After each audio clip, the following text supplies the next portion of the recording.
Hi dears, നമ്മൾ കുറച്ച് art and craft supplies നമ്മുടെ സ്റ്റേഷനറീസ് ഒക്കെ വാങ്ങിച്ചിട്ടുണ്ടായിരുന്നു. അപ്പോൾ അത് ചുമ്മാ ഒന്ന് കാണിക്കാൻ ചെയ്ത് മീഷോയിൽ നിന്ന് വാങ്ങിച്ച സ്റ്റിക്കേഴ്സാണ്. നല്ല ഭംഗിയുള്ള കളേഴ്സ്, മൂന്ന് കളർ ഉണ്ടെന്ന് തോന്നുന്നു. നല്ല ജേർണലിങ്ങിനെ പറ്റിയ നല്ല കുറച്ച് സ്റ്റിക്കറായിരുന്നു.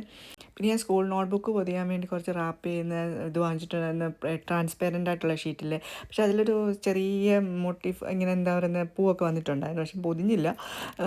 പിന്നെ കുറച്ച് നമ്മുടെ കളർ പേപ്പറുകളും ഒറിഗാമിയുടെ പേപ്പറും വാങ്ങിച്ചിട്ടുണ്ട് നമുക്ക് ക്രിസ്മസിന് കുറച്ച് എന്തെങ്കിലുമൊക്കെ ഉണ്ടാക്കാൻ വേണ്ടിയിട്ട്. പിന്നെ നമ്മുടെ ഹൈലൈറ്റേഴ്സിലെ ഡാർക്ക് കളറും ഉണ്ടായിരുന്നു. പിന്നെ പ്രത്യേകം കുറച്ച് പേസ്റ്റൽ ഷെയ്ഡ്സിലുള്ള കുറച്ച് ഹൈലൈറ്റേഴ്സ് വാങ്ങിച്ചിട്ടുണ്ടായിരുന്നു. ഇപ്രാവശ്യം കുറച്ച് കൂടുതലും പേസ്റ്റൽ കളറിലോട്ടൊക്കെ മാറി. എപ്പോഴും മറ്റ് സാധനങ്ങളാണ് നമ്മൾ കൂടുതൽ വാങ്ങിക്കുന്നത്. അപ്പോൾ നോക്കിയപ്പോൾ ഇത് രണ്ട് സൈഡിലും യൂസ് ചെയ്യാൻ പറ്റുന്ന നല്ല കളേഴ്സായിരുന്നു. പിന്നെ ഈ പ്രാവശ്യം ട്രൈ ചെയ്യാൻ വേണ്ടിയിട്ട് വാങ്ങിച്ചാണ് കാലിഗ്രഫിയുടെ പെന്ന്. എന്തിനാണ് വാങ്ങിച്ചതെന്ന് അറിയില്ല, പക്ഷേ എനിക്ക് ഭയങ്കര ആഗ്രഹം ഒന്ന് ട്രൈ ചെയ്ത് നോക്കണം. അപ്പോൾ ഇത് കണ്ടപ്പം ഒന്ന് ട്രൈ ചെയ്യാമെന്ന് വെച്ച് വാങ്ങിച്ചാൽ. പിന്നെ ഇത് നമ്മുടെ ഗ്ലിറ്റർ പെന്നില്ലേ, നമ്മൾ പണ്ട് റെക്കോർഡിലൊക്കെ വരയ്ക്കാൻ ഏറ്റവും കൂടുതൽ വാങ്ങിച്ച സാധനം. പിന്നെ ഇൻസ്ട്രുമെൻറ്റ് ബോക്സ്. പിന്നെ മീഷോയിൽ നിന്ന് രണ്ട് ബുക്ക് വാങ്ങിച്ചിട്ടുണ്ടായിരുന്നു. പക്ഷേ എനിക്ക് ഭയങ്കര ഇഷ്ടപ്പെട്ടു, കാരണം ഭയങ്കര വിലക്കുറവായിട്ട് തോന്നി. അറിയില്ല, എന്തോ ഒരു നല്ല ഭംഗിയുള്ള രണ്ട് ബുക്ക്. അപ്പം മൂൺ തീമിൽ വരുന്നത് മോൾക്ക് വേണമെന്നുണ്ടെങ്കിൽ മോളെടുത്ത് ഓൾറെഡി എന്തൊക്കെയോ വരയ്ക്കുകയൊക്കെ ചെയ്ത്. മറ്റേത് ഞാനും എടുത്തായിരുന്നു. അപ്പോൾ പക്ഷേ നല്ല ഭംഗിയുണ്ട് കാണാനൊക്കെ, ഒരു നല്ല പടവും അങ്ങനെയൊക്കെ ആയിട്ട്. നല്ല പേപ്പറും നല്ലതാണെന്ന് തോന്നി. ചെയ്ത് നോക്കിയിട്ട് പറയാം കേട്ടോ. പക്ഷേ രസമുണ്ടായിരുന്നു കാണാൻ. മീഷോയിൽ വിലക്കുറവല്ലേ, കുഴപ്പമില്ലല്ലോ, രസമുണ്ടല്ലോ കാണാൻ. ജേർണലിങ്ങിനായിട്ട് കുറേ 2-3 ബുക്ക് ഞാൻ ഇതുപോലെ സംഘടിപ്പിച്ചു. പക്ഷേ എവിടെ നിന്ന് എങ്ങനെ ചെയ്തു തുടങ്ങണമെന്ന് അറിയത്തില്ല. ചെയ്ത് നോക്കണം. പിന്നെ നമ്മുടെ വാൾപേപ്പറില്ലേ, പ്ലെയിൻ ആയിട്ടുള്ള വൈറ്റ് വാൾപേപ്പർ വാങ്ങിച്ചായിരുന്നു. പക്ഷെ ഇവിടെ വന്നപ്പോഴത്തേക്കും ചുളുങ്ങിപ്പോയി. പിന്നെ എനിക്ക് ഏറ്റവും പ്രിയപ്പെട്ട എൻ്റെ മോൾഡിറ്റ്, എനിക്ക് ഏറ്റവും കൂടുതൽ ഇഷ്ടമുള്ള സാധനം മോൾഡിറ്റ്.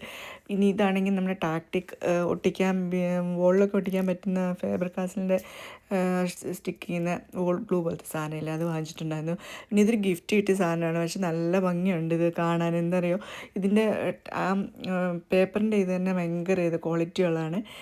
വാട്ടർ കളറിൽ ചെയ്യാൻ പറ്റിയ, അതിന് പറ്റിയ ബ്രഷും ഉണ്ടായിരുന്നു.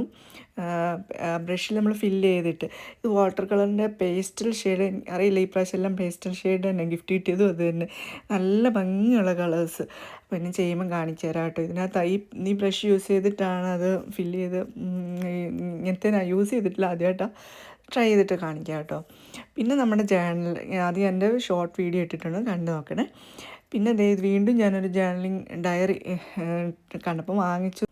പിന്നെ ഞാൻ അക്രിലിക് കളേഴ്സ് വാങ്ങിച്ചത് ഇപ്രാവശ്യം പേസ്റ്റൽ കളേഴ്സാണ് വാങ്ങിച്ചത്. ഇത് ഞാൻ കറക്റ്റായിട്ട് പേസ്റ്റൽ കളർ നോക്കി തന്നെ വാങ്ങിച്ചാൽ കേട്ടോ. എനിക്ക് വേണം, മറ്റേത് ഗിഫ്റ്റ് കിട്ടിയല്ലേ.